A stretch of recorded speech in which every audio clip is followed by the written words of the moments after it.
Hello everyone, आप देख रहे हो ऑल स्टडी इसलिए चैनल। आज हम पढ़ेंगे जीवों के लिए जनन क्यों अनिवार्य है। तो आप इसको समझिएगा, रटिएगा मत। और ये क्लास 12th का है। तो चलिए हमारी वीडियो स्टार्ट करते हैं। सबसे पहले देखिए जीवों में जनन का मतलब क्या है। जनन सजीवों का प्रमुख लक्षण है। क्या है? जनन सजीवों का प्रमुख लक्षण है। जनन के द्वारा ही कोई भी प्रजाति अपने आप को पीढ़ी दर पीढ़ी बनाए रहती है। पीढ़ी दर पीढ़ी यानी कि उसका वंश आगे बढ़ता रहता है। ठीक है। किसी भी प्रजाति का अस्तित्व सदियों से बना रहना जनन के द्वारा ही संभव है। देखिए, कोई भी प्रजाति हो, चाहे वो इंसान हो चाहे जीव जंतु हो, अगर उनका अस्तित्व यानी कि पीढ़ी आगे बढ़ानी है तो उसके लिए जनन बहुत ज़्यादा जरूरी है। ठीक है। तो इसलिए जनन जरूरी होता है सदियों तक, यानी कि उसका वंश चलता रहता है। अगर जनन नहीं होगा तो क्या है, उसका जो वंश है वहीं पर खत्म हो जाएगा, उसका अस्तित्व वहीं खत्म हो जाएगा। इसीलिए जनन जरूरी है पीढ़ी को आगे बढ़ाने के लिए। ठीक है। जनन के द्वारा ही संभव है, इसलिए जनन जीवों के लिए एक अनिवार्य क्रिया है। जनन किस लिए किया जाता है कि वंश को पीढ़ी दर पीढ़ी आगे बढ़ाया जा सके। तो चलिए अब मैं इसको लिखती हूँ, एक बार फिर आपको एक्सप्लेन करूँगी लिख के, और ज़्यादा आपको अच्छे से समझ में आएगा।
तो देखिए अब हमने ये लिख लिया, अब हम इसको फिर से समझते हैं। तो रटिए नहीं। जनन सजीवों का प्रमुख लक्षण है। जो मैंने अभी बताया, जनन क्या है? सजीवों का, यानी कि जिनमें जान पाई जाती है। ठीक है ना।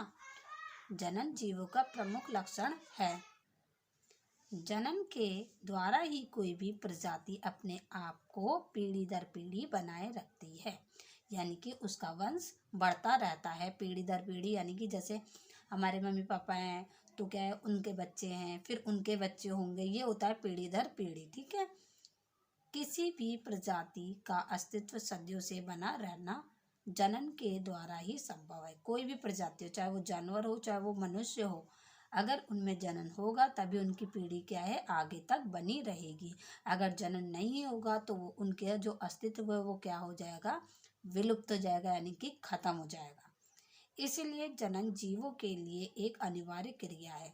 इसीलिए क्या है, जनन सभी जीवों के लिए अनिवार्य क्रिया है। इसी को कहते हैं जनन।